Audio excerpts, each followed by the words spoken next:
What's up, guys, and welcome back to the Battle of Central Europe Season 3. This is going to be the second series of the day. We're going to be following Virtus.pro Polar as they now try to take on the HellRaisers.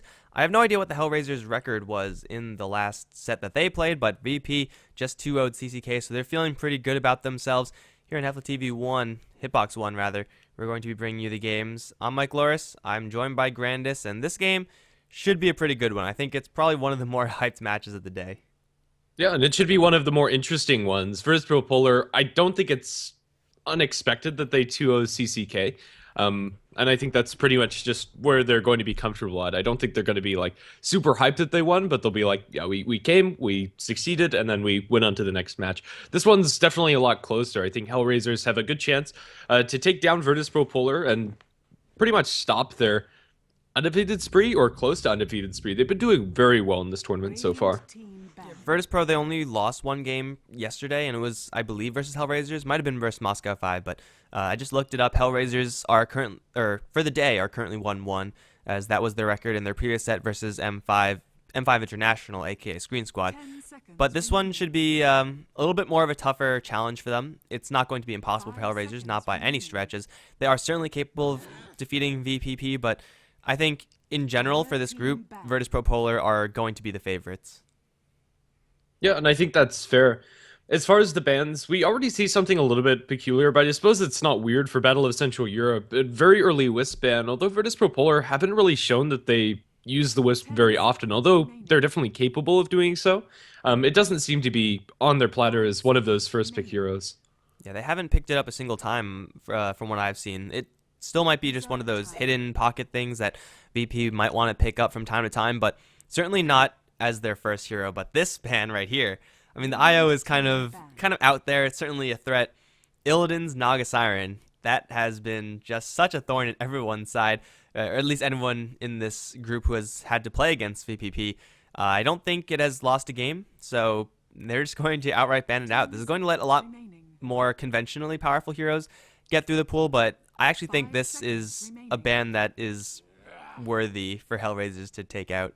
Yeah, we've already witnessed once today what Illidan can do on that Naga Siren, and it's pretty ridiculous. And the rest of his team is good at making the space for it, so I definitely think it's a worthy ban.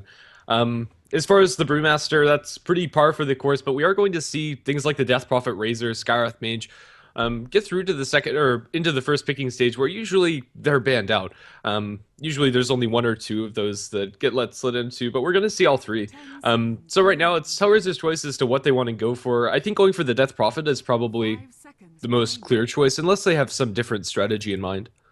Yeah, I think Death Prophet out of those heroes that you listed is probably the most outright strong hero, but normally you see Razor's first pick here, which is also perfectly justifiable. I just think Death Prophet is slightly stronger than Razor, but that's debatable, I would say. It is a very template hero of Razor. You could go in literally any direction, whereas Death Prophet, you're already kind of slanted a little bit aggressively.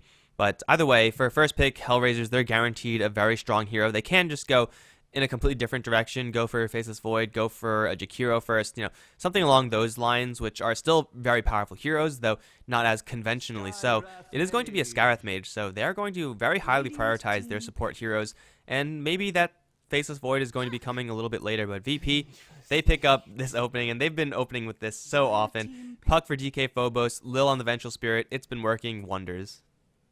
Yeah, and they play really well, even though under normal circumstances, these are heroes that are generally seen in the second picking stage. For Virtus.pro, this is, as we said, just an opener that they're comfortable with, and they play very well around it. DK Phobos' puck micro is pretty darn good, and they always seem to be able to find openings in the early game, and Vengeful Spirit is one of those supports that can roam around, but also later on in the game, just those defensive swaps are usually pretty on point. Even though Lil's often going to give up his own life, he'll be saving Illidan or DK Phobos.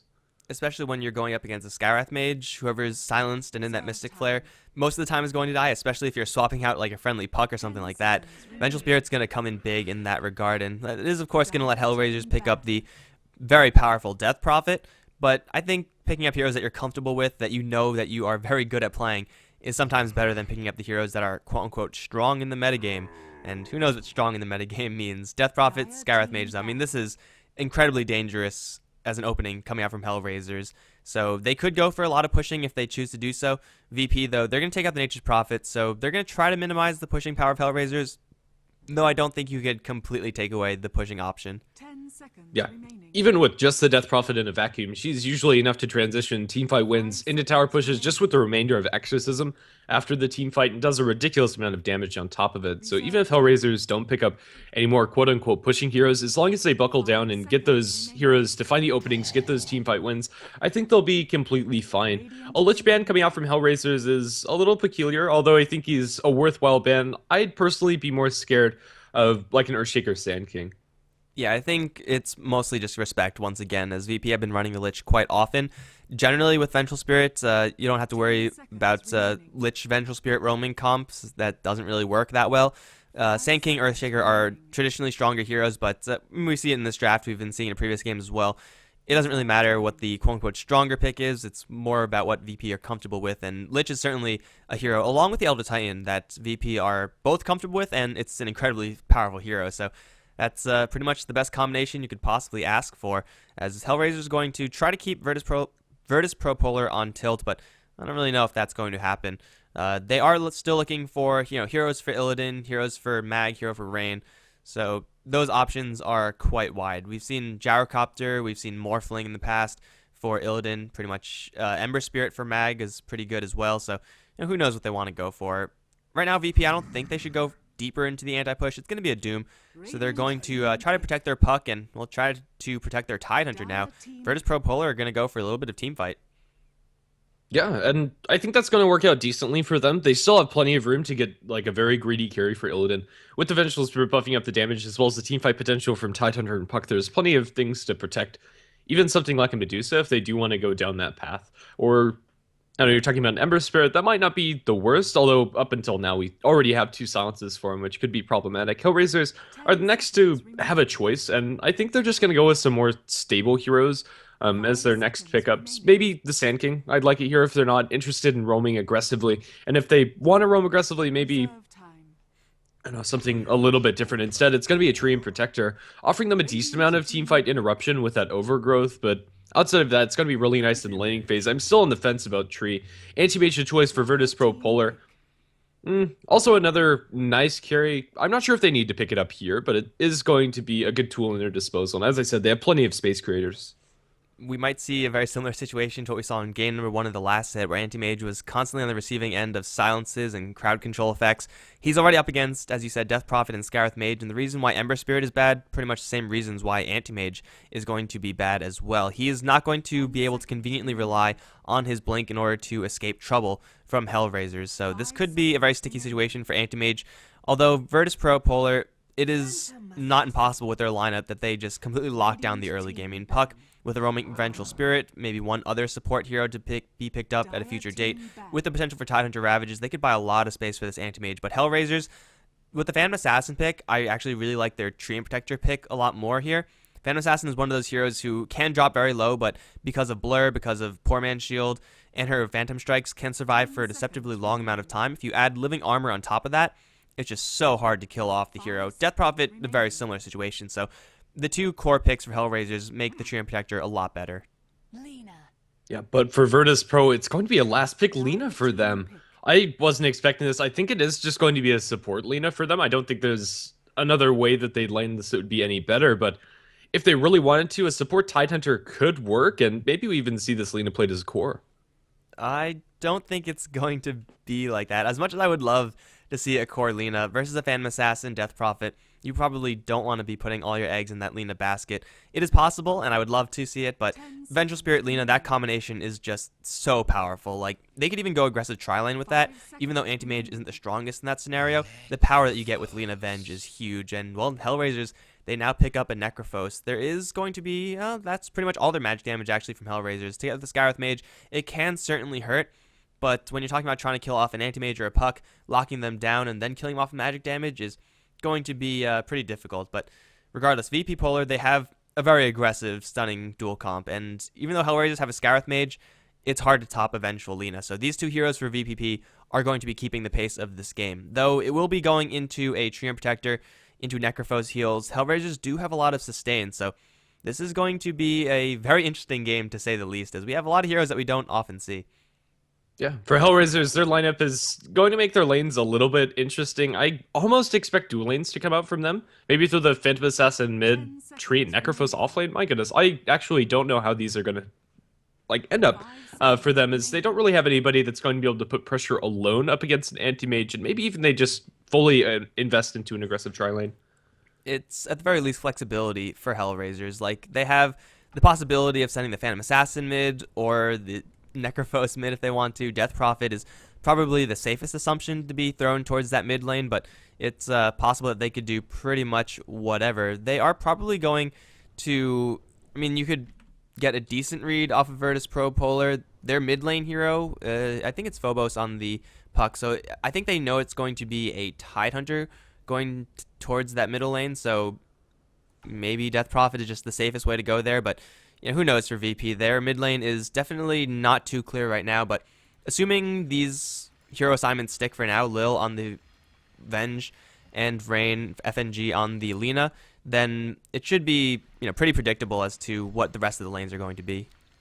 Yeah, I think that's fair. I knew it was a little too good to be true. We actually started on time for once, so we are going to start out with a pause as First Propolar need a little bit of a break. But I suppose I'll go ahead and introduce HellRaisers while we do have that little bit of a break. We are going to have Afro Ninja playing on the Death Prophet or supports, Dread on the Tree and Protector, and Goddamn on the Scarth Mage, Artis on the Phantom Assassin, and Goretz on the Necrophos.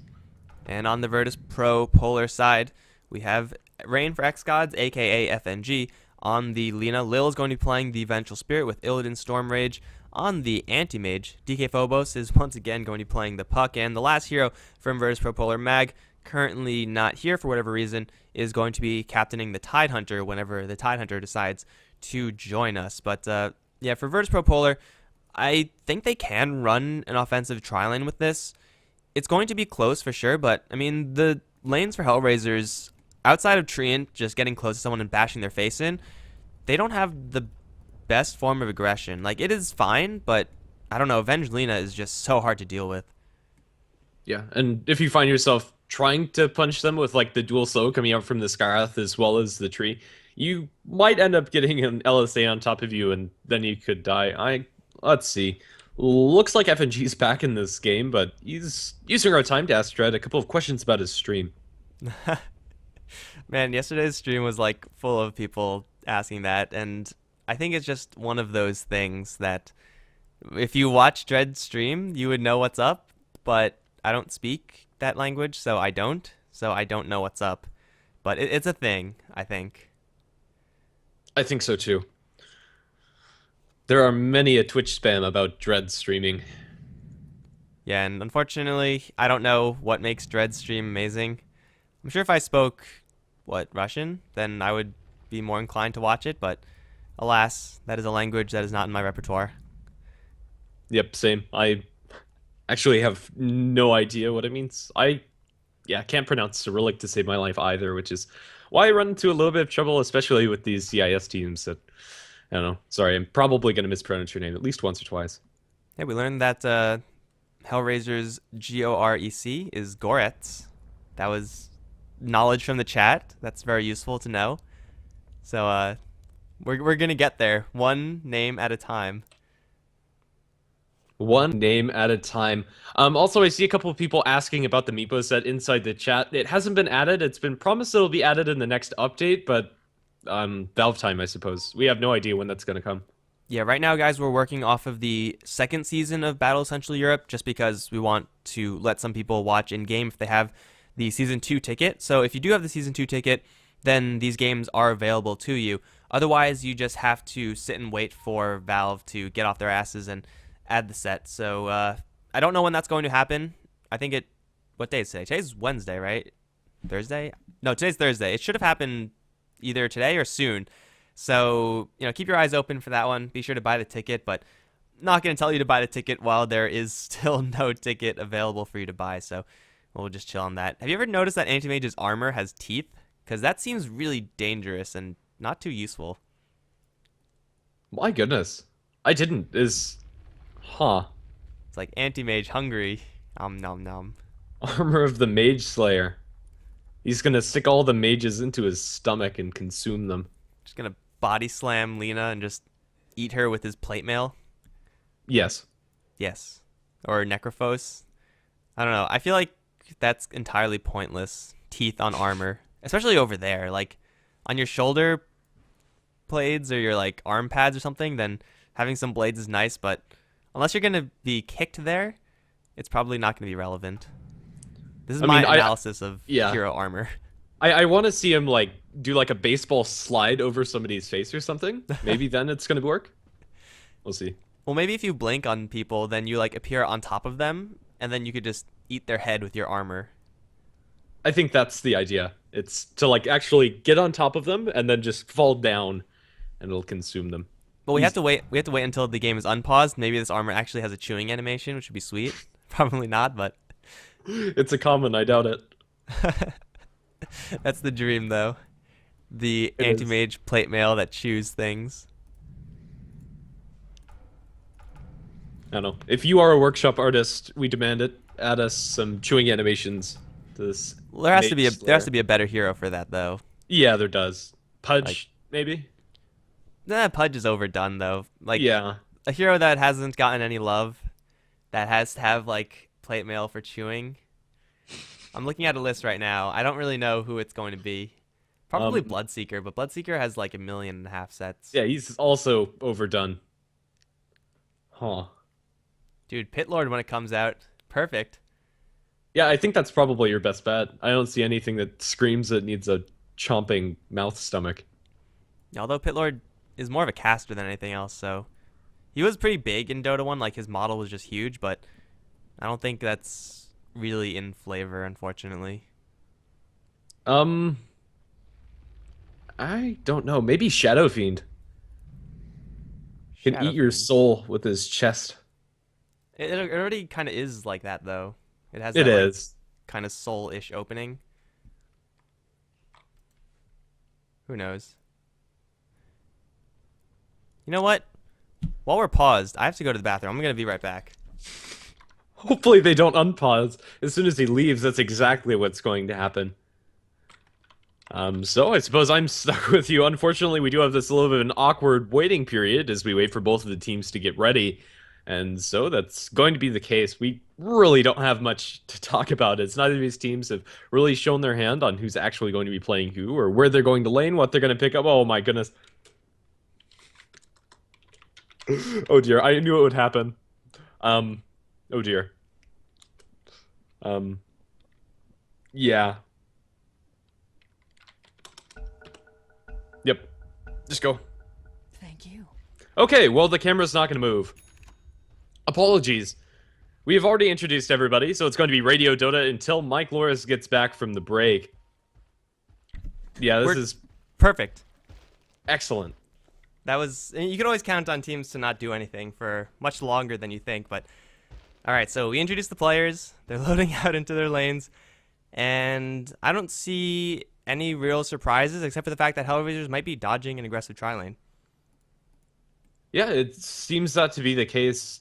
This tri-lane coming out from the Phantom Assassin, Tree, and Scarth Mage is decent for getting kills at level 1. If you get the slows on everybody, you can like Stifling Dagger and just give them a rundown with Tree and Protector, but I don't know, Tidehunter, generally fairly tanky, probably will be able to make it out alive there. Although he doesn't have boots first, he does have a heap ton of regen, just generally pretty durable.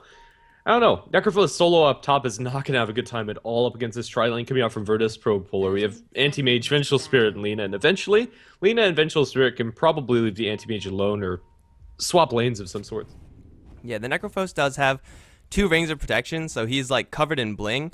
The problem is that there's a lot of magical damage in this lane, and though 6 armor, or plus 6 armor, is certainly going to be useful, actually HellRaisers, they're going to make a swap, so the Necrophos is going to down towards the bottom lane, versus Tidehunter, he will have probably still a difficult time, but a lot better, and then we're going to be seeing a nice 3-on-3 aggressive versus defensive tri-lane. I love this setup, just because it pretty much guarantees action. Yeah, definitely. And I think currently the action is going to favor Virtus Pro Polar, although level 1 it's a little bit sketchy. Once you get the extra nukes coming out from Lena and some extra levels on your Vengeful Spirit, maybe boots on either of these, they are going to have a pretty good time getting kills. Currently, The early words coming out from the Radiant side, they're going to be blocking the pole camp. Again, they use this word in their last game. This one gives them nice vision of the rotations and is decently hard to deward as well. Well, right now it's going to actually be a huge amount of rotations up as everyone is just juggling their lanes about. DK Phobos is going to be the one to land on the mid lane, with Mag taking the trip up towards top. As far as contributions to the lane, Tidehunter can probably do a little bit more with this support duo of Lina Vengeful Spirit. Gush into LSA is fine, and then Magic Missile as an opening is there as well. And Anti-Mage versus Necrophos, it's actually not the worst for Anti-Mage. He will be harassed quite a bit, but he could, at times, just do this. Blink forward for Goretz, drain a lot of his mana. At the same time, do a crap ton of damage because of that extra feedback. And, well, as long as Illidan gets a fast ring of health, he'll be able to do that pretty much non-stop. Up towards top, though, we're going to see the aggression. Mag is in the front lines with the Anchor Smash. Goddamn, dropping very low. Artis and Dread going to try to kill off Lil, but it will not be for first blood, even if they do get the kill, which they will. Another LSA going to land onto Artis. Dread trying to beat down now onto FNG. The damage from PA and Tree is huge, but it's not quite going to be enough. Now here comes Lil, back from the dead. Going to throw the Magic Missile onto Dread with another LSA. Journey Protector with a couple stick charges, going to keep himself alive for a little while longer. Meantime, Artis blinks down for the Lina. Will get that kill, but now Artis, trapped between a rock and a Tidehunter, is going to be beaten down as well. That's a 3-for-2 exchange after all is said and done. Virtus Pro Polar not only get the numeric advantage, but they also get first blood. Yeah, Phantom Assassin is the one to get the kills for HellRaisers, so not all is lost for them, but it's still an advantage going the way of Virtus Pro Polar. Tidehunter, the big winner in that exchange, almost getting 700 gold from it, sitting on 1,000 gold at only 2 minutes in. In the meantime, our other lanes are fairly passive. The puck as well as Death Prophet trading pretty evenly. Although Anti-Mage is doing well up against Squirts, now he does have a rotation from the Lina. Only enough, excuse me, to get one auto attack as well as the Dragon Slave. So that's not going to be enough to kill him. And Illidan's going to drop incredibly low. And now probably forced to run for his life up against these creeps. Tangoing up in the meantime will be safe. If he has a salve on the Lina, which he doesn't, he'd be able to stick around in this lane. But now Illidan needs to be careful. Oh, very careful indeed. Killing off the Anti-Mage for Necrophos is going to be improbable, but any hero coming down here and Anti-Mage is just a goner. Goretz barely surviving at 11 HP. The Treant armor coming in just in the nick of time. Also, the fact that he opened up with those 2 rings of protection certainly saved his life. If it was only 1 ring, then he most certainly would have gone down. Hell, I think if he didn't have the Iron Branch, then he would have went down. But either way, Goretz is going to be kind of surviving on this bottom lane. However, he's still in a little bit of trouble. An LSA into Dragon Slave won't outright kill him out, but the physical right clicks to follow will. And Rain, FNG, seems to know exactly where Goretz is. Don't miss this LSA. He has Anti-Mage coming in. Illidan has been shown to fight at less than stellar amounts of HP. This time, it's going to be enough to chase down Goretz, although Living Armor is once again going to kick in. Necrophos has no mana, so unless he's depending on kick-ass damage from Heartstopper Aura, well, he's actually going to make enough distance to actually escape. Now, here comes Dread. Going to get hit with an LSA, canceling the salve as well. Now, FNG, slowed down by the Leech Seed, is very slowly going to try to make his escape. Has another LSA to turn around and stun Dread, but it's too late. Here comes Illidan, trying to kill off Goretz. He will get the Necrophos kill. It's about freaking time. Now going to drain the rest of Dread's mana, but this is not a fight that Anti-Mage can win, nor does he have a blink out. Illidan, please don't tell you you're going to get punched down by a tree. Here comes the Magic Missile, and Illidan thinking about turning around, just taunting Dread right now. I think the supports are going to be able to do it just by their own, and Illidan is barely going to survive. That's going to put VP Polar at a 5-for-3 advantage as they constantly taunt HellRaisers down this bottom lane. Illidan, now with the Ring of Health, is going to be just fine to stay here. Yeah, flirting with death. Up in top, it's Tidehunter to get the kill on the Scarlet Mage. Trades his life the way of the Phantom Assassin. But my goodness, just an absolute bloodbath. And now it's going to continue. Goretz down in bottom. He's going to be stunned up and then eat a Dragon Slave on top of it. But with no LSA, it's going to be no kill going his way. But he's going to come back in, heals himself up once, gets stunned. But Anti-Mage is nowhere to be found. Won't be able to secure that kill. Anti-Mage just needs a little bit more time to get boots and then maybe a Poor Man's Shield. If not, go for a Vanguard. It looks like it's going to be a straight Battle Fury build for him. But needs a little bit more time with that Ring of Health in order to get back to fighting amounts of HP. HellRaisers, they're still juggling their lineups, and in the end, it looks like they have, in fact, landed on dual lanes. This dual lane of Goretz and Dread, it could put out some serious damage, and it has a hell of a lot of sustain, annoying sustain as well. Like, just when you think you're going to get the kill, Living Armor comes out, or Death Pulse comes out, and you're denied that. But it's still not impossible for VP to get kills on that lane, and Mag, well, he would be the one suffering because of this scenario normally, but he already got a kill onto Goddamn completely solo. He's already level 4. 4 minutes in, has Arcane Boots because of that early game fight on the top lane. He's going to be perfectly fine on this top lane, even though he will be harassed significantly. If he plays his cards right, he could still get experience, and really all he needs is a Ravage, so he's just going to want levels. Yeah, and he should be able to find that. And every once in a while, he can put a little bit of pressure onto Artis, but for now, Phantom Assassin is at the top of the farming chart since Tidehunter has been left alone. Mid lane's the one that we have been looking at, and mostly because it's not very interesting, to be honest. We have Death Prophet farming away, DK Phobos also getting in a decent amount of farm himself. Pretty much just a wash. And that's kind of to be expected. Puck will be able to fairly easily dodge those Crypt Swarms, and if you can't harass the enemy with Crypt Swarms, well, the spell just gets a little bit worse. The supports from VP Polar, they're going to reset, rearm, and, well, go back to that bottom lane looking for a little bit of blood. Killing off Necrophos and Treant going to be very difficult, but certainly very possible.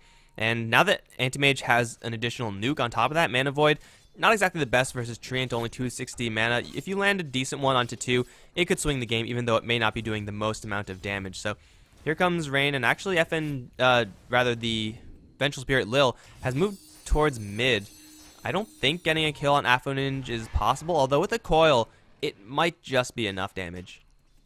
She will be able to stack up these Ancients with a Howl from the low ground, so I suppose it's not wasted time by the Vengeful Spirit, and she'll be able to soak up some experience as Puck looks towards that rune. Unfortunately enough for him, it was already snagged by Aphroninge. Double damage rune now in his bottle. And Mag up on top lane taking quite a bit of damage, walking up for an Anchor Smash, feeling comfortable to do so, but the magical damage is what he has to concern himself with. He will teleport away. Artie's level 5 only. If he had just a little bit more experience, one crit would have sealed the deal there, and well, Tidehunter has to be very careful up towards top. Because of the early game brawling, he has gone for that additional point in Gush, which is usually not seen. It is completely the right move in that circumstance, but now it's starting to hurt him. If he had a little bit more survivability, he may be just a little bit more comfortable in that lane, but we're going to see a collapse onto top. Illidan's going to blink forward for Goretz. Rain, FNG, landing the LSA onto Goretz. Magic Missile to follow up. Goretz, though, invisible. Sentry's going to be dropped, and there goes the Mana Void. Pop goes the Necrophos, and Illidan's going to take another kill home.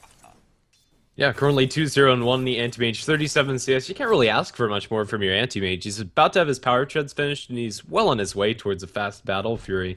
As fast as his Naga Siren farmed, Anti-Mage can farm at a pretty similar pace, especially when you have some kills on top.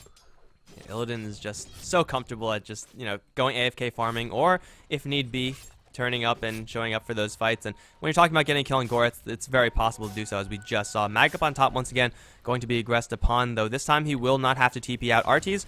Well, he's packing the Helm of the Dominator. It looks like it is going to just be a Helm of Iron Will. He's going to go straight Helm of the Dominator with Phase Boots. He will be able to put out some serious damage with that, and he's also getting complete farm up on top, so we can't afford to ignore that either. Arties' Phantom Assassin is certainly a little bit more explosive than Illidan on the Anti-Mage, even though they both will be able to carry at about similar levels. Yeah, at least for the first 20 minutes or so of the game, Phantom Assassin is going to be king. And we are going to see a jump. Dream Coil spent on Aphroninge. He does have some living armor support, but the chain stun is there, and he just can't survive. Lena's securing it. Well, it's a kill that's going to break the stalemate on the mid lane. Phobos and Death Prophet have been pretty much going just blow for blow, and the Death Prophet also voluntarily snapping the coil there, which providing additional stun for this already brutal chain stun is already bad enough. But now Mag, he has a Ravage, and he's going to try to bait the Phantom Assassin in. HellRaisers, they might know about this rotation. I don't think they were actually spotted out, these two supports, but if they get caught out with a Ravage, then the Phantom Assassin really doesn't have a chance in hell. Mag's going to open up with a Gush. He might have just blown the whole thing, and yeah, Lil's going to show his face. Mag's still looking pretty tasty, but HellRaisers, they're not going to dive into a Tidehunter with Ravage. That's just suicidal. Yeah, even if that Tidehunter is at only 250 HP, it actually doesn't matter. But currently, FNG as well as Lil, they're going to be spotted by a creep wave. So an unfortunate timing coming out from them. Any attempts for a tower dive have pretty much failed. Yeah, they have a lot of burst damage, so if they somehow find a Ravage just on the edge or a Gush randomly, they could still, in theory, get these kills, but instead they're going to bail out for the bottom lane. Goretz is not going to see this one coming. Illidan also has an Invis rune, will run out very swiftly. Lil with the Tranquils, looking to close the distance for a Magic Missile. Unfortunately, a little bit short of that swap, which I also think wouldn't have been in range, but who knows. Swap does have sometimes really long range casts. It's still going to be Lil showing his face. They don't know that the Lina is here. That may end up being the difference, as they're going to catch Dread. No living armor. There is a Death Pulse, but it's not nearly going to do enough. Illidan goes to town. In the meantime, Phantom Assassin does pick off the Tidehunter up on top, so it's going to be more or less even trades across the map. Yeah, fair enough. Anti-Mage, Perseverance now on top of it. Both of these carries are pretty much farming up a Storm. It's actually an armlet for HellRaisers. I really like Artis's choice this game. It's something I think is heavily underrated, especially on a Phantom Assassin with that blur. It can give you so much mid-game fighting potential, and excited to see it.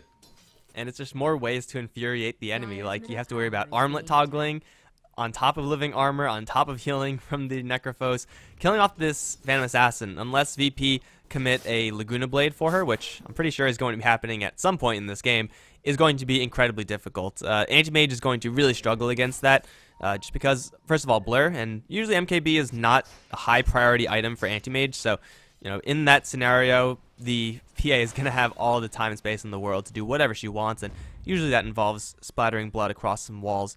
We do see Lil and FNG, they're smoked up, and they're looking once again for bottom lane because, you know, why go for another lane when you could just constantly get kills on bottom?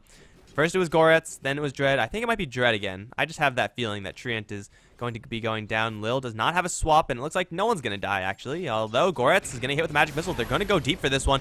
The LSA is going to land, but the Necrophos is invisible, and it looks like they don't have any vision. They also do force the TP from someone, although it does get canceled. So I guess spending a little bit of mana for 100 gold is worth it. Yeah, I suppose so. Yeah, I think the biggest downside of going for this armlet on Artis is going to be sacrificing a little bit of that later game potential, since it is a very cost-efficient item now, but later on, slots do become pretty important for Phantom Assassin. She'll want to be sitting in like a Satanic, and eventually like Abyssal Blade, maybe even in a Butterfly, but those items will come quite a bit later because of this. It is going to signal HellRaisers to start 5-manning fairly early on. And that should be just about now. I mean, they have the Scythe on Necrophos, they have the ultimate on Treant Protector, level check on Death Prophet. She's level 8, just needs one more before her pushing power is fully online, at least for this stage in the game, with 4 points in Witchcraft, and then eventually that 1 point in Exorcism. That'll be when HellRaisers are really going to look to make things happen. At that point, though, DK Phobos on the puck is going to have a blink. He's just now going to have enough gold to pick it up, and Tidehunter, though he's very far away from a blink of his own, he still has a Ravage, and even though Ravage without blink is not as impressive, it still can seriously mess you up if you land a 2 or 3 man Ravage there. So even though HellRaisers, they may want to group up and push with this early armlet pickup from the Phantom Assassin, I don't know if it's actually going to work out for them. It seems a little bit risky. Fair enough. Right now we're in a bit of a passive stage in this game where everybody's just kind of sitting back and farming. Illidan, about 600 gold till he has a completed Battle Fury, will be a nice timing for Power Treads plus BF. And then the farm's going to start for Illidan, and the rest of the team, they'll be looking to counteract that push coming out from HellRaisers, and I think, as you said, they should be able to do so, but for now, we're just waiting for anything to happen. DK Phobos might be the one to make it, as he does have that Blink Dagger available, still hasn't used it yet, and also an Invis Rune might give it an opening. They are going to spot out Goretz and Dread down on bottom. They have to worry about Nature's Guise, which is probably more annoying than the armor, just in that invisibility. You need to drop sentries in the enemy tier 1 tower, so those probably aren't going to last long. But Goretz, getting a little bit too far ahead of himself. He's going to get chain stunned. No living armor just yet. Actually, Rain not using the Laguna Blade either. Use it, Rain. Can't get it out, and now Illidan's scythed up. I don't know why they didn't cite that Necrophos, but it certainly ended up costing them as Affinage coming in like a superhero, as well as, well, the rest of HellRaisers. The rest of HellRaisers were a little bit late to the party, but hey, they get 2 kills with a Scythe on Illidan, down for a minute. And now they're going to go for this tower push. A nice turnaround for the Dire side. Definitely. Now they're going to be able to transition this into that tier 1 tower, as you said. Artis is going to be pushing and cutting those creeps, and what could have been a clean kill for Virtus Propolar ends up completely blowing up in their face. A little bit of hesitation on those lockdown spells is going to mean that HellRaisers now have an opening to where they're going to be able to start that 5-man.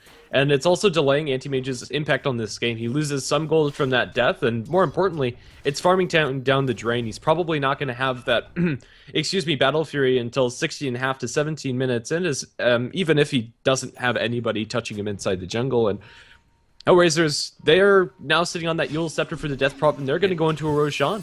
We are going to see a jump in mid. Goretz again, Dream Coiled Laguna Blade. He has living armor, however, still surviving throughout this. The LSA lands, but they just don't have the follow-up. Goretz walks back in here. He might be expecting to die, but, well, there you go. Nothing's actually going to happen. Mystic Flare onto Lina is going to secure the end of her life, as Phantom Assassin and Death Prophet continuously go into this Roshan, armlet toggling to keep Phantom Assassin safe. This is not the most securest of Roshans, but it's definitely doable, especially with living armor support. However, if anybody as much as drops their head into this pit, they'll die. Virtus Propolar, I don't think they know what's going on. Maybe RT is going to be on the receiving end of some lucky bashes. Who knows? This is going to be a very delicate situation for HellRaisers, but it looks like because VP kind of on tilt because of their last couple of dropped fights, like not killing off the Necrophos mid after not killing him on the bottom lane, and then having the Anti-Mage getting scythed and killed. They're not really going to feel like they are in a position to go aggressive, even though on paper they should be able to still. They're not going to try it. They're not going to push their luck. That's going to give Arties a double life, and now he has a double life with all the sustainability with the armlet, plus his allies. Killing off Phantom Assassin is going to be really difficult. 4-1-0 on this hero, and VP, their aggression has pretty much ground to a halt. I think that bottom lane turnaround was just the swing and momentum that HellRaisers really needed, because up until then, these supports felt so comfortable to do pretty much whatever the hell they wanted on VP. Now they're going to play it a little bit more cautiously. Yeah. As prescribed, 15.5 minutes. He does have his Battle Fury now on Illidan, so he is going to be picking up the farm. And HellRaisers, they're kind of playing this a little bit passively. Necrophos decides to go for a Midas, so it doesn't really feel like it synergizes with the rest of the team's pickup. Eul's Scepter, Armlet, very cost-effective items for this point in the game. Silence avoided by DK Phobos. Will be able to blink out as the blinking comes out from Mag. LSA lands onto 2. Light Strike, Laguna Blade onto the poor Death Prophet's going to secure the end of her life. Artist is surviving. Now Armlet toggling wants to get back into here. Scythe onto Lil. Lil's gone. And that's going to be a 1-for-1 trade in mid, as Artist still survives, has the Aegis if things really hit the fan.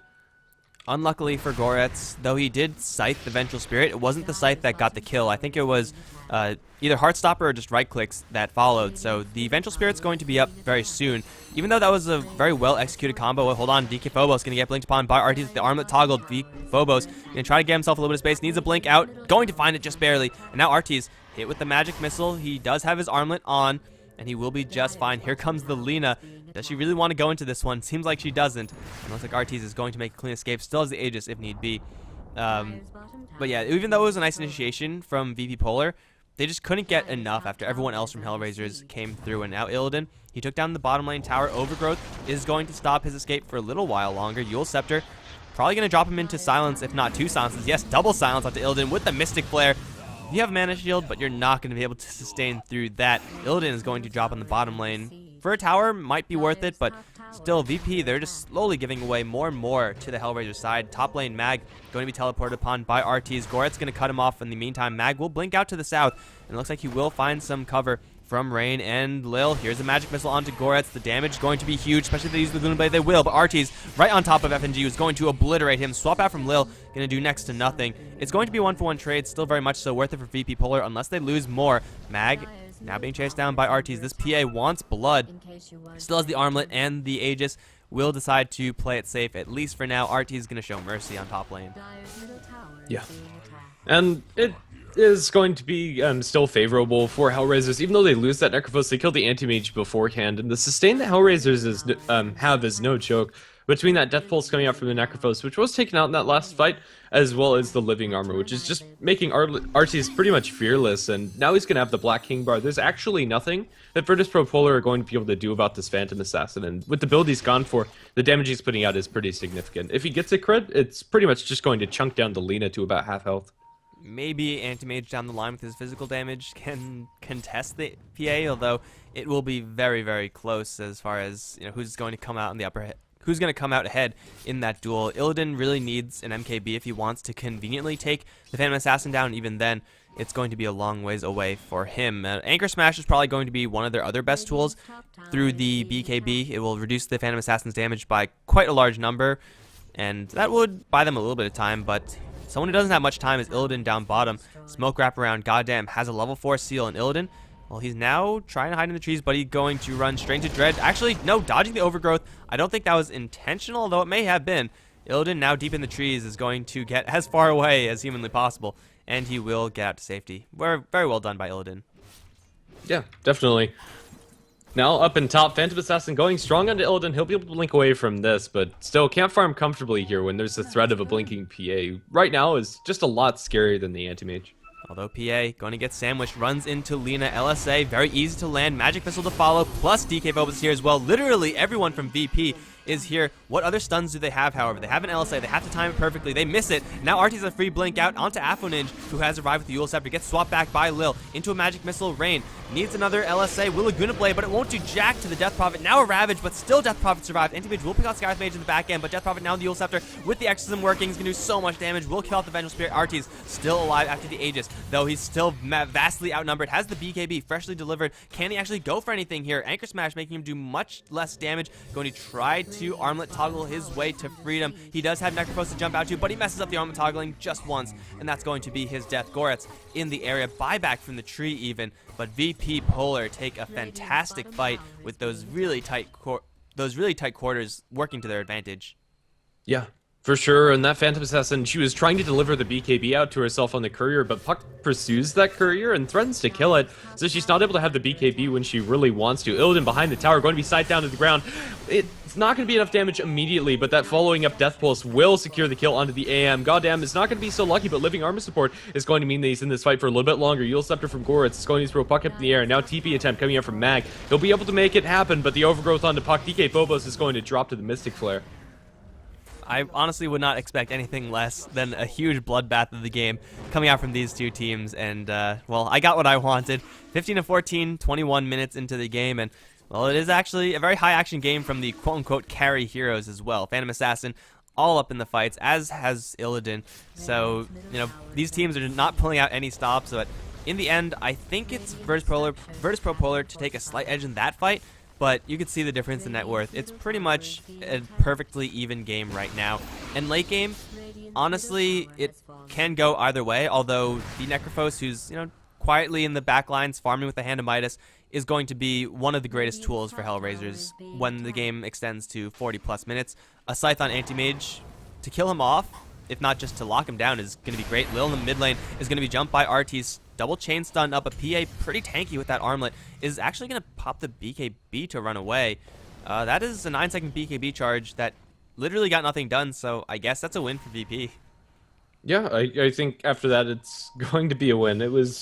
It felt like a panic BKB, to be honest. Maybe just thinking that was Alina or something there. Maybe even a Tidehunter Ravage. Necrophos in the meantime going to eat the full barrage of burst from the Puck. And now an Anchor Smash, but he's going to be able to get a heal and Living Armor support. Now Goretz, they're going to be able to make a turn as the Mystic Flare onto the poor Lina is going to mean that she's going to die to that Scythe. And now silenced up, the Vengeful Spirit can do nothing but die. Force Staff for Mag doesn't get him up to the high ground. Now he's forced to use a Ravage, turn around from the Anti-Mage with a huge Mana Void, giving him that triple kill. Goretz and Artis are the only ones fighting the armlet toggles. Will there be enough? Blinking up, he's surviving for now. The Yule Scepter to delay that Anti-Mage jump, and Artis still surviving, trying to TP out. He'll be able to make it out. No way to cancel that inside range, and DK Phobos is not close enough, and Necrophos also able to survive, but my goodness, that turned completely on its head once Illidan Storm Rage dropped his ulti. Now Necrophos needs to be careful. There is an Illidan Storm Rage in this lane, and you can't be here. Well, he's going to play a couple of games. Has PA still alive? Maybe that threat in itself is going to be enough to keep Illidan back, and it looks like for now it will. But man, what a Mana Void. Like, recently buffed as well. I think in .82 got a little bit more AoE associated with it. That destroyed the HellRaisers. I mean, when I saw the Tidehunter getting locked down like that with 6 seconds off of the Ravage, I was like, okay, well, VP, I guess they had a good run up until now, but they're going to lose a team fight. But man, Ravage into jump in from Puck and the Anti-Mage, blowing up a couple of heroes with that Mana Void. A massive turnaround from VP, and you can't really expect your Anti-Mage to perform a Mana Void like that too consistently because it depends on bad positioning from your enemies, but when it works, and he cashed in big time. Him and the Puck getting so much off of that fight. However, DK Phobos now might not be as lucky. Has a blink out, although full phase shift, short orb, maybe. No, he's not going to make it out. Now Anti-Mage will drop his Manta-style illusions. I think Puck could have, actually probably no, not with the Heartstopper. They're also going to jump forward for the Lina. RT is going to get 2 kills in the end. And HellRaisers, well, they are not going to stop even after taking that massively lost fight. They know that the enemy has no Ravage, and that's pretty much what screwed them over the most in that last fight. Yeah, and now it's going to be a tier 2 tower push coming out from HellRaisers. With that Exorcism level 11 ultimate, they are going to be able to take this fairly easily, even though a glyph is pop. Anti-Mage with his Manta-style is a lot more survivable, and now is inside the base. Blink forward by Artis is going to clean up the creep wave with a double crit, and that's going to be about all that she wrote. Exorcism still has a little bit of duration left, but they can't use that to convincingly push up high ground, so they're not even going to try. Just going to probably go up top to stop this push that Bad's forming up in the top lane, as well as potentially set their eyes onto Roshan. Artis they were able to do this with just 2 heroes, and now that they have some support and even more sustain, especially with that lifesteal on PA, they'll be able to take this pretty quickly. And VP, they are pretty well aware of what's going on. I don't think they actually saw them move in, but they should have an inkling. They have Ravage cooling down. They have an anti-mage with a Mana Void, and in tight quarters, this is not where you want to be versus a Mana Void. They're going to catch the Treant to start things off. It's not really the target you want to focus. Roshan is going to be disengaged from as Mag gets a Gush on a goddamn while Phobos chases down Dread. I don't think they have any True Sight for this one. He has an opportunity for an Overgrowth, but he will get Chain Stun. Dread is going to take a fall first and foremost. In the back end, Phobos catching goddamn with the coil is going to very quickly bring down the Skywrath Mage. It's a double kill for Illidan because he deserved both of them, I'm sure, but more farm for him. Jump forward for a Ravage, only onto Ninja, but if they get the kill, it will be worth it, but it looks like they will not be able to. BKB, that's a 10-second one, I believe, yes, being popped from the Death Prophet. HellRaisers, they get cleaned up, and that really wasn't a huge team fight. It was mostly just a series of pickoffs, although they did bait out the Ravage, I suppose, plus the coil. If they actually want to make a play, once the Skywrath Mage comes back, they can in fact do so, though they don't have an Exorcism, and that's really where most of the damage is coming from. Arties, though, going to spot FNG, blink forward, no crits just yet. Big crit, though, going to kill out the Lina in the end. Now Arties going to charge forward into that Roach Pit. Anchor Smash going to weaken up everyone, but Mag is going to get sight down. That's going to be lethal. 85 seconds for the Tidehunter is out of commission. Double Yule Scepter onto Lil and Ninja both, but Lil probably not going to escape. Here comes Illidan, has a Mana Void. This time will do next to nothing, and now he's going to be crit down by Arties as he slowly chased down. That's a 4-for-0 exchange in favor of HellRaisers. Right back into the Roshan Pit they go, and now they're going to clean it up very, very easily. Yeah, that's the strength of HellRaisers. Their ability to sustain is pretty ridiculous, and without those flashy ultimates like the Dream Coil and the Ravage, there wasn't much of a hope for Virtus Pro Polar to take a fight inside the Roshan Pit. As we just saw, Artis was able to go wild. He had the BKB on, and that's all that he really needed. They could do nothing but watch themselves die. Tidehunter's down for ages because of the Reaper's Light coming out from Goretz. And although I'm not the biggest fan of his build this game, Goretz now has a BKB of his own.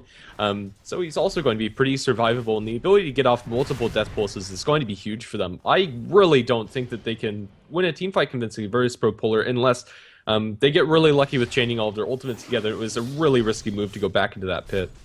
It's a minute or a minute-ish until the Tidehunter has another Ravage. Without the Ravage, I would say VP have 0% chance or like maybe 5% chance at winning a team fight. With Ravage, that number skyrockets. So if they're fighting with Ravage and they take a 3-4 man Ravage, then things get really bad for HellRaisers very quickly. Like, you have all the sustain, which is great, but you obviously can't get any of that out while you're stunned. So this is going to be the time for HellRaisers to push while the Tidehunter ultimate is down, and they're going to do just that. Level 3 Exorcism popped, and now the tower is going to be torn to bits. Jump forward from DK Phobos, just messing with it. Actually going to force the BKB out of Ninja. Very well played by Phobos, but it's not going to save the tower, nor is it going to save a lot of damage to the Rax. Ninja going to get swapped back, thrown up into the air as well. Lil, though, going to get critted down in a hurry, will drop the LSA onto Ninja, will bring him down, and now the Mystic Flare mostly dodged. Illidan stuck in the Overgrowth. Scythe is not going to kill off this anti-mage. He will blink out safe and sound as Phobos in the backline is going to try to kill off Goddamn. Just falling short, however. Now here comes RT silencing the Puck. Puck will buy himself a little bit more time, and here comes Mag with the Ravage. Going to connect onto 3, but there's no follow-up this time. Where's Illidan? He's going to jump in. No Mana Void just yet. Now into Goretz. Is going to kill off one. But Goretz still alive. RT's chasing down Illidan. He might get this kill. Blink out, though, and RT's still armlet toggling. It's getting him so much HP, and he will continue to survive.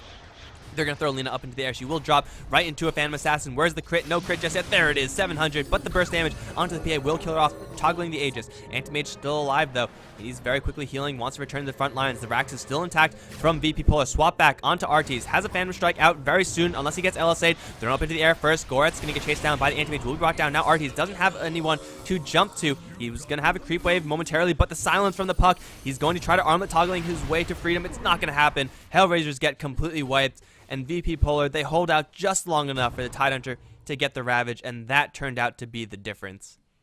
Yeah, for sure. And that tier 3 tower is all that falls. They saved their barracks, and now with the Basher on the anti-mage, you can fight the PA a lot more effectively. Although it's not as great as a Monkey King bar, getting that lucky bash could mean the difference and not getting off that armlet toggle, which happened in the very ends of that fight where PA just ends up getting chain stunned. Can't do anything without somebody to blink to.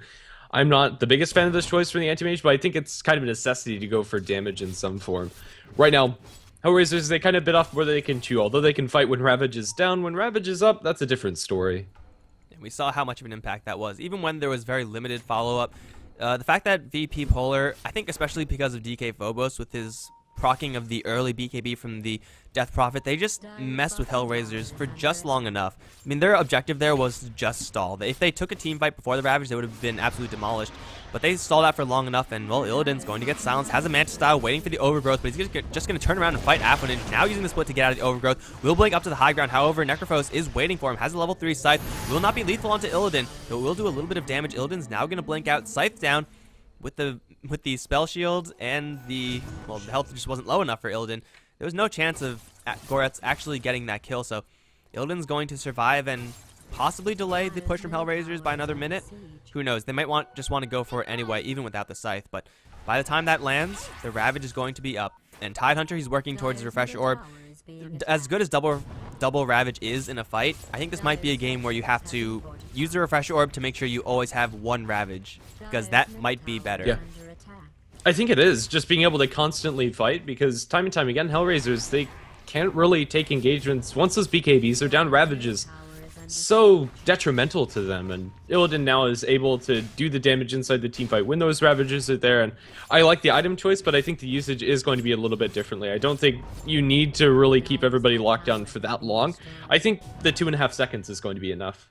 Man, look at these graphs. I mean, it's pretty much just stock market status right now. It's up and it's down, and then it's suddenly VP Polar with a slight experience lead, but net worth still being held by HellRaisers. It's still, quite frankly, anyone's game. I think the biggest item moving forward has to be that Aghanim Scepter from Necrophos. If he doesn't get that, then, I mean, first of all, he needs the extra damage from the Scythe, but denying buyback to Illidan, if he could somehow make that happen, then that's going to be HellRaisers easily able to push into Raxes, even fighting into Ravage at that point, just because Anti-Mage is most of the damage for Virtus Pro Polar.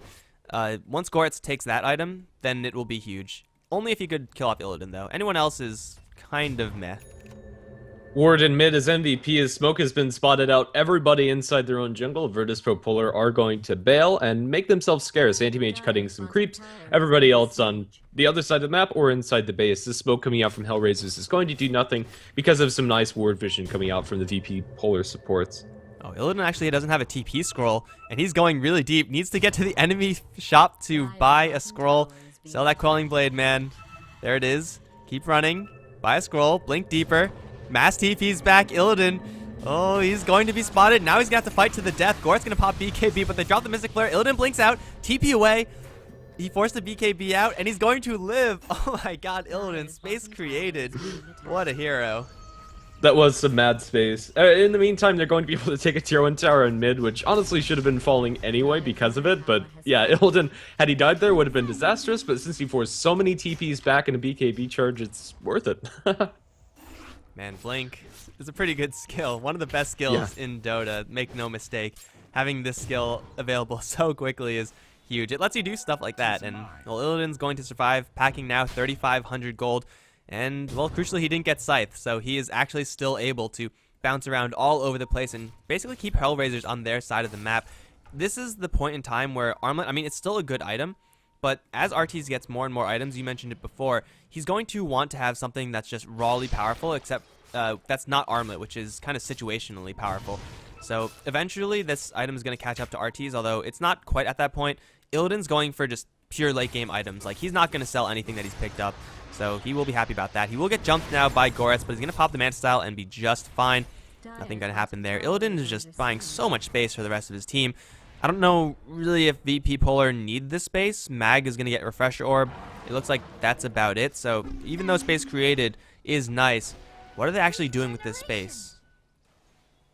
I'm not actually sure, but Illidan, even though he's making a lot of space, he's kind of using it as well. Currently, the top net worth chart finding just all of the farm out of the map. He's going to commit fully to the Abyssal Blade.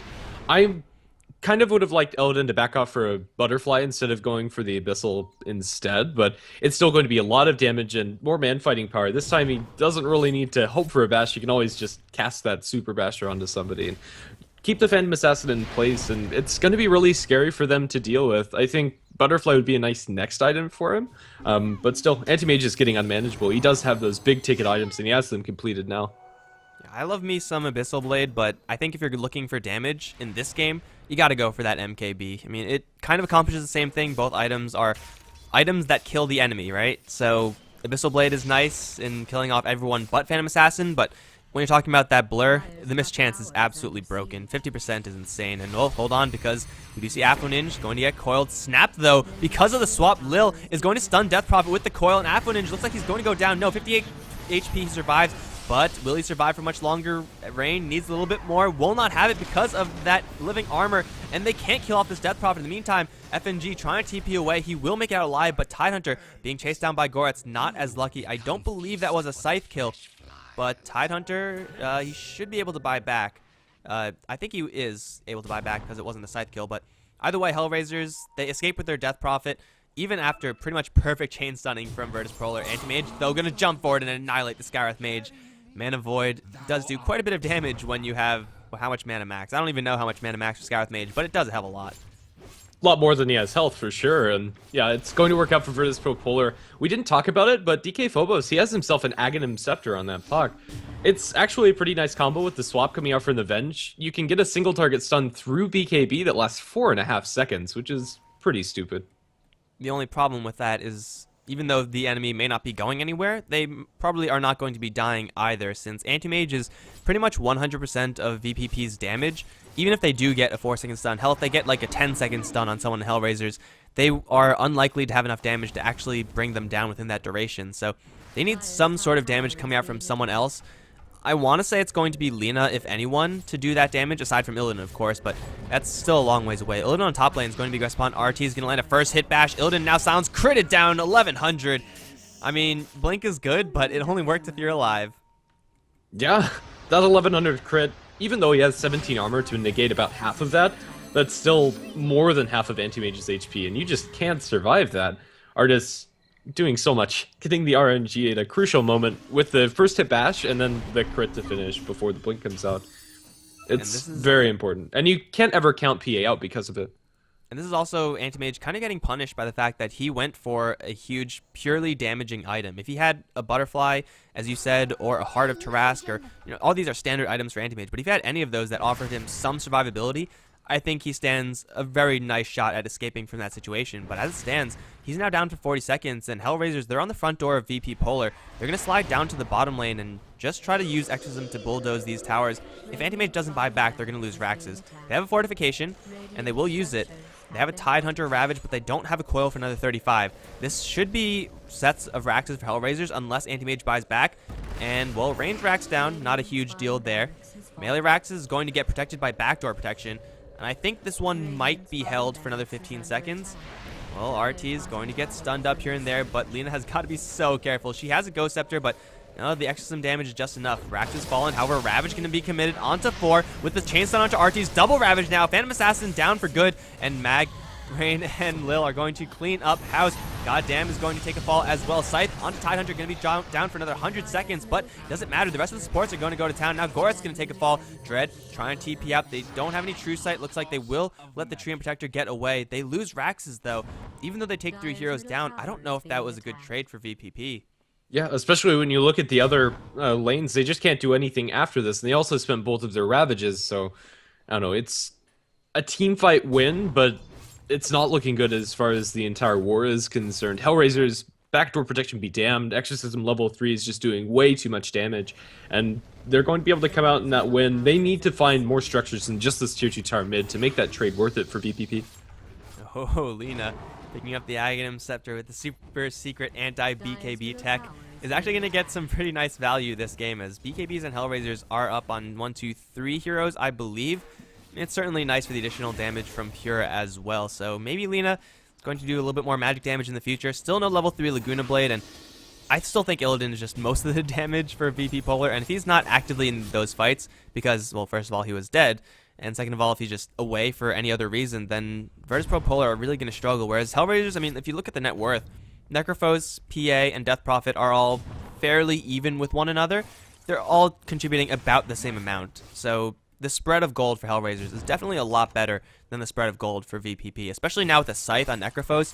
All of your gold on Illidan is not going to mean a damn thing if he's a sheep. Yeah, and I think the next 2 logical items for Necrophos, so you get your Refresher, and then you get like an Aghanim Scepter.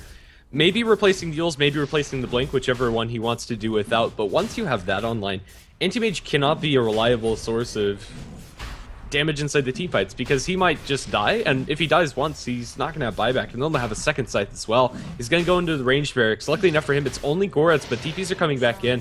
He's getting good chip damage, but he doesn't take it, and in the meantime, it's going to be Roshan falling towards Artis, getting his second life online now.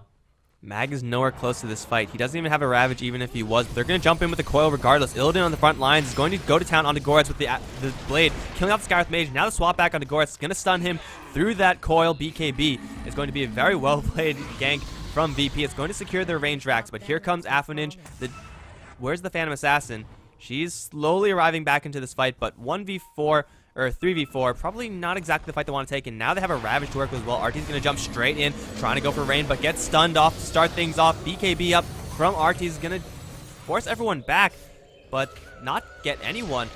FNG up on top side is going to get jumped by Dread and RT's. LSA onto 2. Lina trying to buy herself some space. Now Ravage going to connect onto 3 heroes. Here comes Illidan with another cleanup. RT's with the blur is not going to have enough space, and she will drop. Now Affinage with the Exorcism active. Illidan silenced up, has to get the hell out of there as RT's has now respawned. Going to go straight for Rain. Lil's going to swap out and bail out the Lina, but the Spirits are going to chase her down and kill her off in the end. Illidan still pretty healthy, but silenced up. Now the big crits from the Phantom Assassin is going to bring down the Anti-Mage. Affinage, no more Exorcism, but he still has a Yule Scepter, and he still has a lot of chasing power. He's not going to find anyone, it looks like, although Lil, he's going to escape.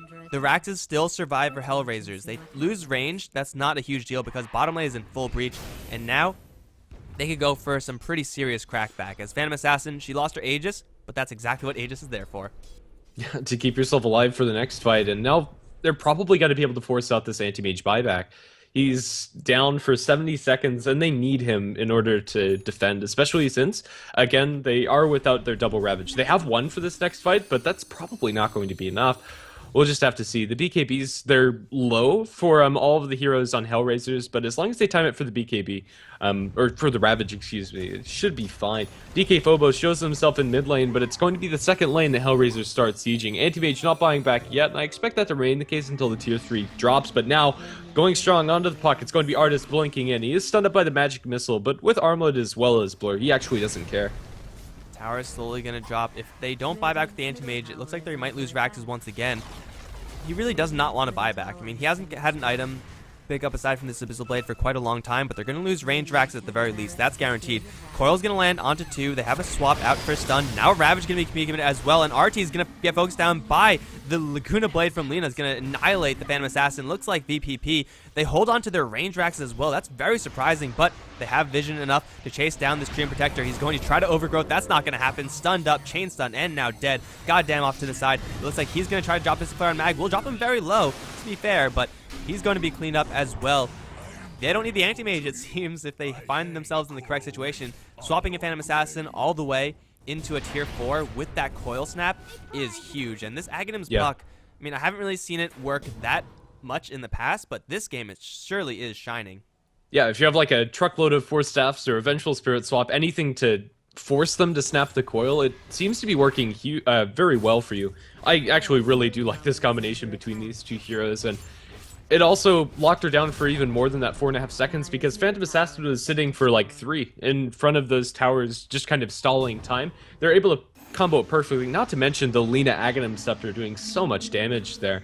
Scythe onto Illidan, but it's just an Necrophos. He can't do the damage himself. Now jumping from the Death Prophet. She doesn't have an Exorcism activated. Going to be Magic Missiled up, but Illidan's already backed out. Yule Scepter again. Now onto the Vengeful Spirit. They're going to drop her down. Silence lands, even though Force Staff comes through, but Abyssal Blade onto Goretz. He's going to focus instead on Aphrodite. He's already used the Mantis, so he's going to be dropped down to that Overgrowth Scythe. Illidan's down. The swap isn't going to save you, and now it's just going to kill off Lil. It's 123 seconds down for the Anti-Mage, although he still has buyback.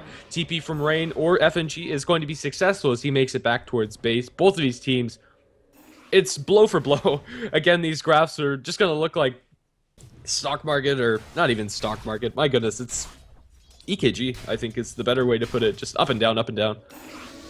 I'm pretty sure, like 80% sure that Goretz got the Scythe kill there, so Anti-Mage is going to have buyback still because Aghanim Scepter is not up on Goretz, but, I mean, he defended last time because they had Ravage. They're still 30 seconds away from that. Exorcism is not up, but I don't even think they need it. Backdoor Protection is going to kick in. We'll actually dive in from RT's. He's going to get denied for now. Lina silenced. Can't get that Laguna Blade off. Mag does not want to die right now, and Well, they're going to turn around and get coiled. Jump in from Mag just for an anchor smash. Going to drop pretty low. RT's going to get hit with the Laguna Blade, but he's still going to survive for just a while longer. The blur, but here comes Illidan. Bought back. Going to tear the Phantom Assassin to shreds. And now Affinage also stunned up by the coil. Goretz is going to take the Mana Void. Take literally no damage, but that's fine because Phantom Assassin down. And, well, VPP, they just want a little bit more of anything. Jump forward for a Ravage. Going to connect onto 4. Illidan now in with the cleave. Going to make quick work of Dread. Necrophos up into the air will buy himself a little bit more space. And Scythe onto DK Phobos will not quite kill him off. Affinage now going to get bashed up. Mystic Flare onto Illidan will do quite a bit of damage, but not kill him off just yet. Goddamn, the only one to survive, and he's going to be cleaned up as well. It's Lina,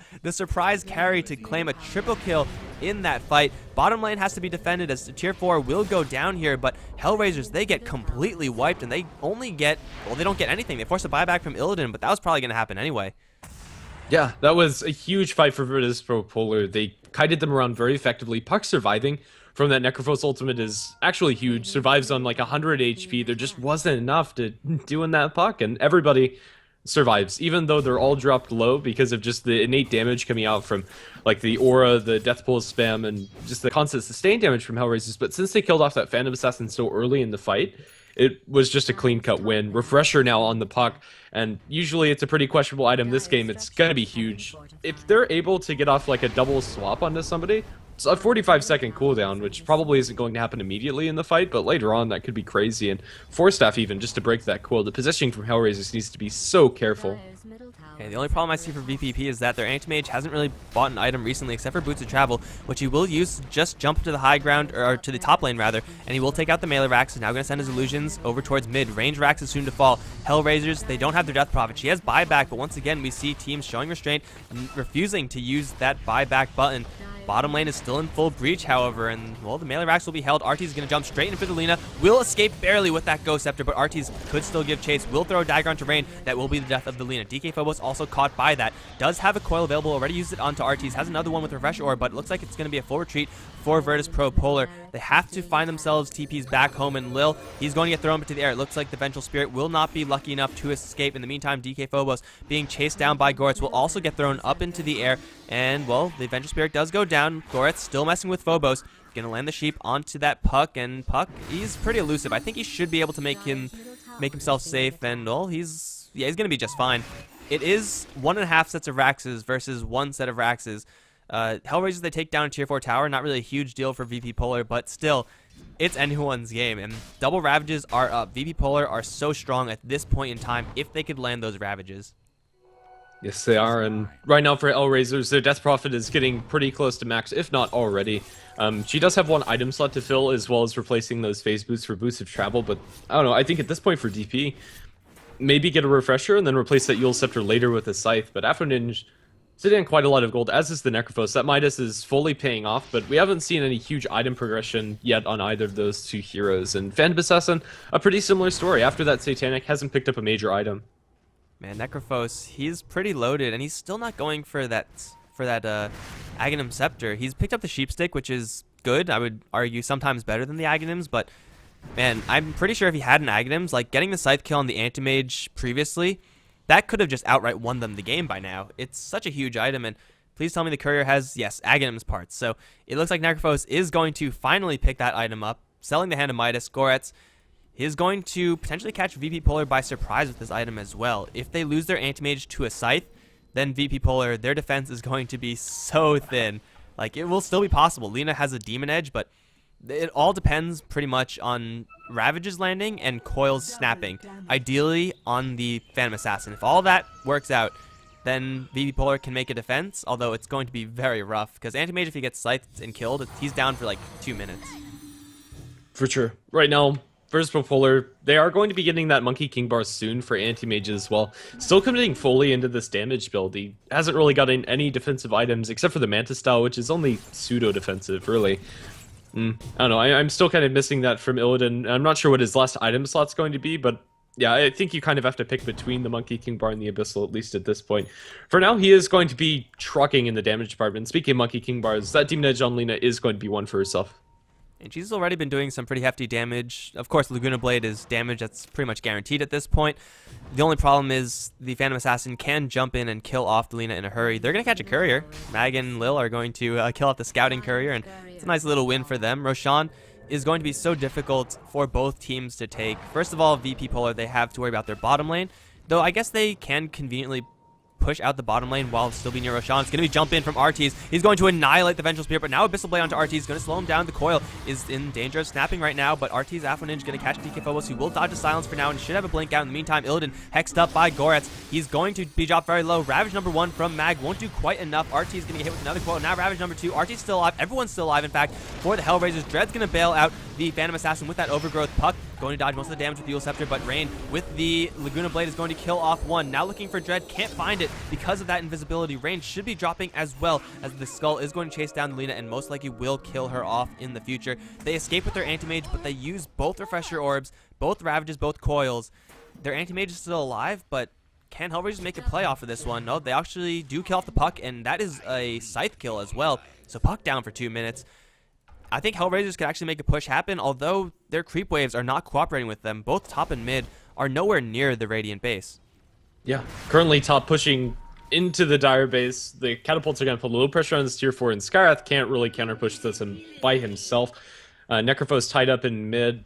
It's not the cleanest of pushes, but they will have a window where Puck is down and Phantom Assassin is up. And without the double Dream Coil onto the Phantom Assassin, it's so much easier for HellRaisers to maneuver through the fight. Even though, like, dropping the Dream Coil onto only, like, mini stuns, it's still making sure that Phantom Assassin can't move around the team fights. And there's always the risk that the swap comes out. Even though last fight it was Lil to drop, like, to 1 crit at the start of it, as well as getting bashed down. But if she's up, the Phantom Assassin just needs to be so careful if the Puck is also there. So I think HellRaisers do have a bit of a window, but that window is very small, if it's even there at all. Right now, VP Polar, they just need to stall out for another minute and a half-ish. By that time, the Puck will be up with another Refresher Orb usage, and Mag will have his Refresher Orb as well. Of course, Lina will be up for a long time by then. They can, at that point, contest Roshan, as HellRaisers have made, so far, no movement into that area.